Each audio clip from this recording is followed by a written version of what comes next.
Good morning. My name is Kate Fassett, and I'm your worship associate today. Thanks for being here with me. At the beginning of the pandemic, I felt a great deal of panic, as I'm sure most of you did. I was worried about my own health as a type 1 diabetic, my parents in their late 70s, my kids, and how school would pan out. There were several months of adjusting. Brian and I both attempting to work from home with 9 and 11-year-olds, both out of sorts, out of routine, new restrictions on socializing, being in public, being with family, and wondering what would happen next. And what I want to share next does in no way attempt to minimize the impact of the pandemic on our world's physical, mental, and spiritual health. So many lives were lost worldwide, and a great division in our country took hold. I lost friends. Factions of our extended family got disconnected, and I'm not sure they've ever really returned to their pre-COVID level of closeness and trust. And something very significant happened to me during that time. You see, I have a very serious, diagnosable perhaps, issue with FOMO. FOMO is a slang way of referring to one's fear of missing out. I really do love to be involved in most anything and everything. I generally say yes whenever I can. I love to be invited to everything. And I make it a practice to be inclusive to others every chance I can. I have to limit my access to social media because sometimes the flip side of FOMO is comparison and feeling excluded. I hate to say it, but when my girls were little and we had sick days at home, it was really difficult for me. I just hated being stuck. I loved the ability to tend to them and care for them, but as soon as we could get out of the house and back to all of our things again, my whole spirit and mood lifted. I suppose FOMO was kicking in during those times to some extent, and my restless mind had trouble settling in, moving slowly, and finding ways to let go. So during the pandemic, FOMO disappeared. It was the first time in my life that I didn't try to keep tabs on what I might want to go do, say yes to, learn more about, and overextend into. The secret to this was that everyone was missing out. It was a shared experience that we could all connect about. No one was really getting together in the way they wanted to, at least publicly. And on social media, many people shared about their hobbies, things they were doing at home. Friends and neighbors reached out to go for walks in the neighborhood at a distance. And it was easy to make those happen because there were so many fewer things on the agenda. We completed some important home projects. We played cards a lot. I cooked so much, read a lot of books, and had time to wonder about myself in the world. We had a bit of practice for this after our time living in Uganda. We lived there, We lived there for a little over a year in 2017 and 2018. Ugandan culture is very inclusive and community-oriented. So while we may not have had a whole lot of options for things to do, we did have people to spend that slower time with. In Uganda, there were 2 speeds, now and now. We learned relatively quickly that now did not have the same sense of urgency that it does here at home.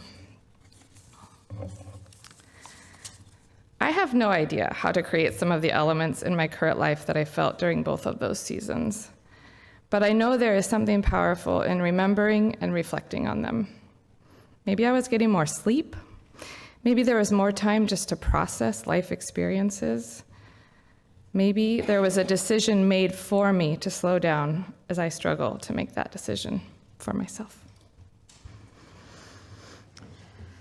Our reading today is from Richard Sima and an article in the Washington Post called, "Is There Such a Thing as a Good Life? Science Says Yes." What is a good life, and how can we create it? 40-plus years of research has pointed to two answers. The first says that a good life is a happy life, one created by pursuing comfort and satisfaction and more joy than sadness. The second says that a good life is a meaningful life, one grounded by purpose, connection, and making the world better. But recently, researchers have proposed a third answer. A good life is a psychologically rich life, marked by novel experiences, perspective-shifting insights and complexity, but also more discomfort and challenges than a happy life or a meaningful life. We wanted to capture more explorative, adventurous, creative types of good life, like those of artists and poets, said Shige Oishi, a psychologist at the University of Chicago, who first conceptualized psychological richness. Happiness, Oishi says, can be thought of as a batting average. It goes up and down with good and bad experiences. Psychological richness, on the other hand, is more akin to career highlights. How many interesting stories and experiences we have over our lifetime.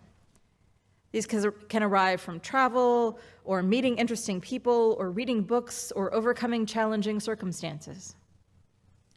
A psychologically rich life is an interesting life that invites us to leave our comfort zones and be open to changing our mind, said Aaron Westgate, a social psychologist at the University of Florida. It's cognitively and emotionally uncomfortable to realize that I thought the world was one way, and now I realize it's not.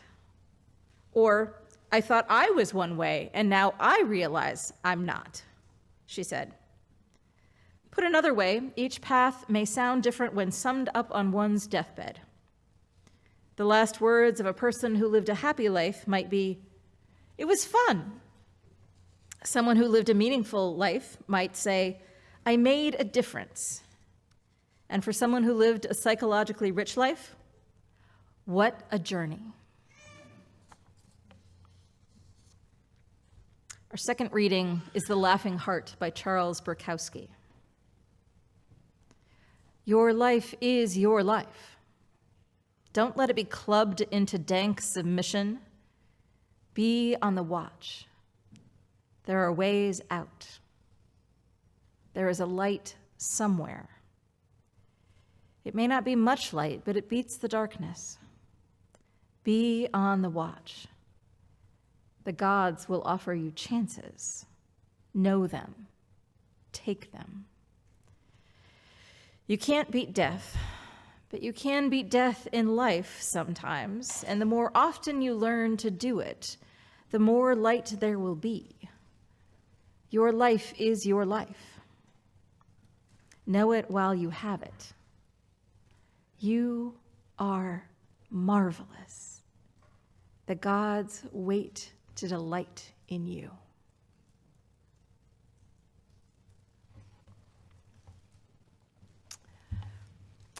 My partner Deese sometimes describes my taste in movies in a rather unflattering way.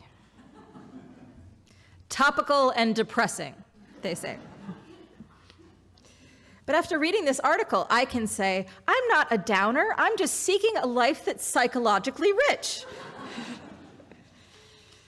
As the article says, psychologists have found that most people want to live a happy life, and who would argue with that? Most of us want to be happy. It's kind of like the 7 principles, justice, equity, compassion, and human relations, the inherent worth and dignity of every person. You're not going to get a lot of people who argue with that. But not all of us end up with a happy life. As a general rule, one must have enough money to meet at least one's basic needs. We have to have a certain level of health for both ourselves and our family in order to have happiness as our primary emotion. Now, I want to be clear, I am in no way saying that poor people or people with poor health or chronic illnesses can't be happy. They absolutely can be and often are. But only that challenging experiences add a different level to how we experience life that tend to add more psychological richness. Sometimes I think psychological richness is like that feeling that you get when everything for a while has gone wrong and you're like, couldn't I just have read a book about this? The articles on psychology that I read for this sermon tended to relate the happy life to positive experiences and security. The facilitators of that type of life to be money, time, relationships, and a positive mindset. The consequence is personal satisfaction.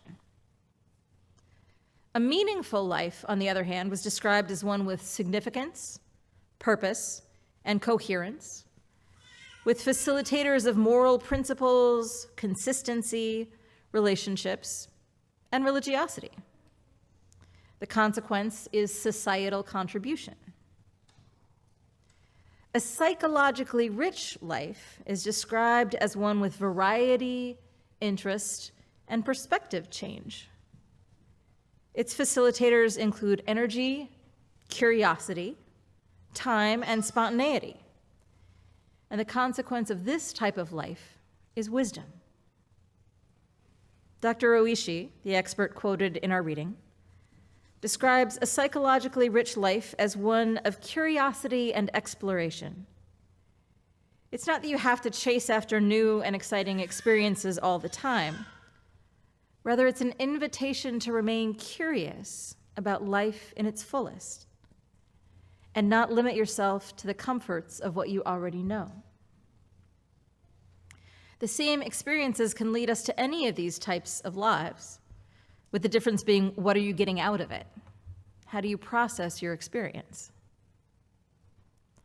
Some people can have an experience that leads them to greater knowledge and understanding, while another person might just have fun with it. Nothing is wrong with either approach, but adding to our wisdom banks can be a cool thing in the long run. Something that I have really enjoyed in my life is having the chance to have a conversation with someone with a really different perspective than mine about something that they know way more about than I do. As an example, when I was in Great Britain in the mid-'80s, I was a liberal feminist who thought that socialism was a good thing. Frankly, I'm still a liberal feminist who thinks that socialism is a good thing. But I was walking in London one night and I came across a solidarity rally. The Solidarity movement was a labor movement from Portland that was fighting the communist government. And I met a woman standing on the street watching and struck up a conversation with her. She was from Russia and had fled to England. I love my life here, she said. I'm not very smart, but I work as a janitor. And I get a vacation every year. I get to live in my own apartment. I wanted better for her. I hated that she thought she wasn't smart. But I had no experience living under communism. I knew the flaws of capitalism. That's the system I lived under. But when it came to understanding something totally different, I learned from books. I learned from art. And I learned from talking to people who had lived it. I had the most fascinating conversation with a man from Romania who had escaped Romania that I talked to on the train. And this man at first tried to escape by crashing a car through one of the borders, and he got caught and taken back. And he said, and so my wife and I just, like, we went on. We bought cars and we sold cars. We had 3 kids. We worked on raising our kids. And then one day we got a visa to go someplace else. And we told our kids not to open the door for anyone. And he and his wife got on a train. They sat in separate places. They got over the border, and then they went to the conductor of the train and said they were asking for asylum. And then they called their parents in Romania and asked them to go take care of their 3 kids that they had left alone. Their parents were not super happy about this, but they did it. We may think that living a psychologically rich life must take money for travel and new experiences, but it doesn't have to. Lorraine Besser and Shiji Oishi wrote of a woman named Natalia, who works long hours as a computer programmer. But during her lunch hour, she reads novels that show her other people's lives. In the evenings at home, she watches films, often cheesy romances that make her cry. She loves to walk with her friends through different parts of the city, and she loves to people watch. And sometimes on the weekends, she'll look for free things to do just because they're new and she wants a different experience. Natalia has found a way to live a psychologically rich life without much money. She values new experiences and learning about other people, and so she makes sure she can do that. I have a question for you all. I want you to think about a regret that you have. I am not going to ask you to share these, promise. But I'm going to ask you to think of something you regret.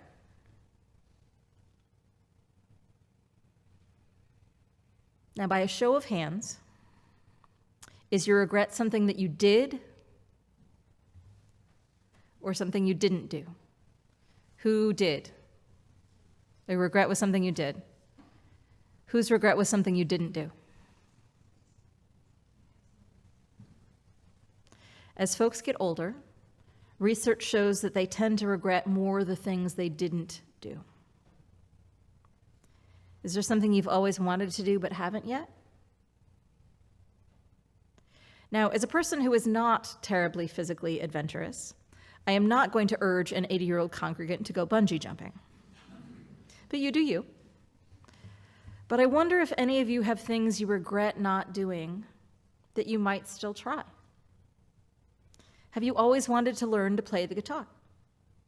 Or go to the beach with your best friends? See New York City. Try Indian food. There's a lot that you could do if you decided you wanted to. Interestingly, according to Oishi, psychological richness is associated with greater cognitive complexity. It's also associated with certain health outcomes like social support and confidence in coping.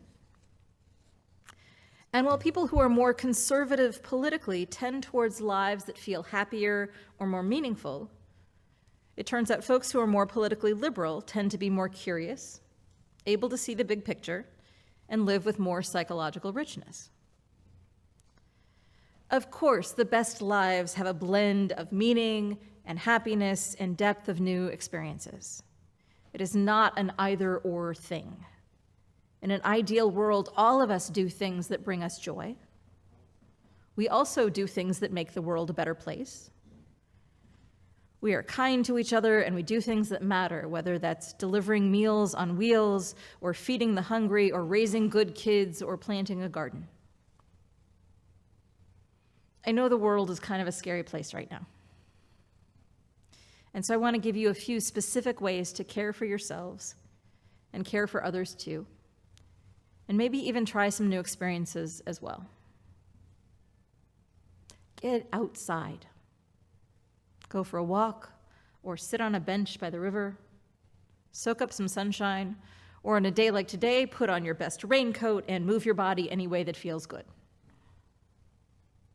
Read a good book that immerses you in a different time or place.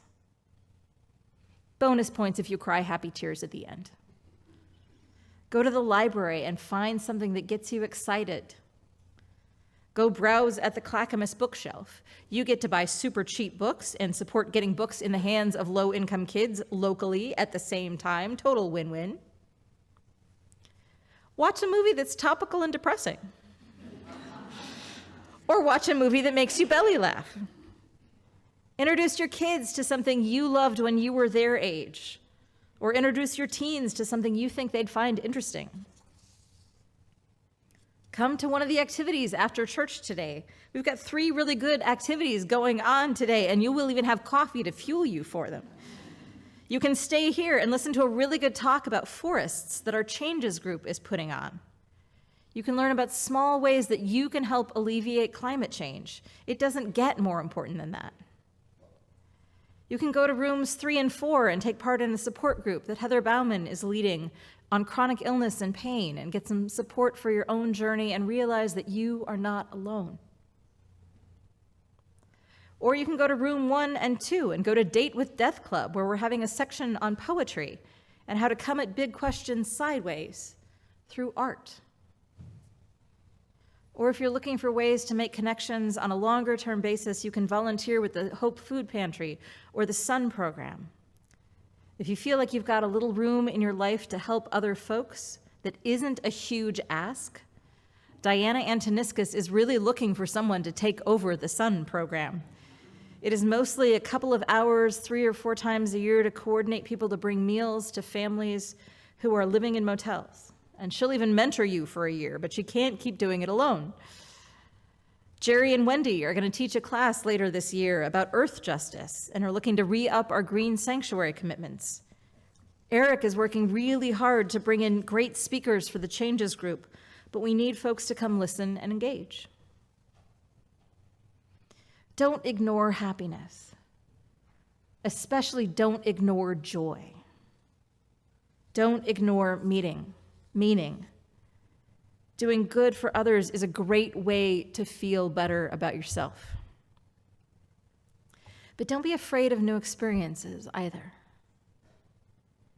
Be brave, whatever brave means to you. Nothing is guaranteed, friends. We are all going to regret that bad haircut or saying something stupid. But don't regret what you didn't do. We're going to end today with Mary Oliver. Who made the world? Who made the swan and the black bear? Who made the grasshopper? This grasshopper, I mean, the one who has flung herself out of the grass, the one who is eating sugar from my hand, who is moving her jaws back and forth instead of up and down, who is gazing around with her enormous and complicated eyes. Now she lifts her pale forearms and thoroughly washes her face. Now she snaps her wings open and floats away. I don't know exactly what a prayer is. I do know how to pay attention, how to fall down into the grass, how to kneel in the grass, how to be idle and blessed, how to stroll through the fields, which is what I have been doing all day. Tell me, what else should I have done? Doesn't everything die at last and too soon? Tell me, what is it you plan to do with your one wild and precious life? Blessed be, and amen.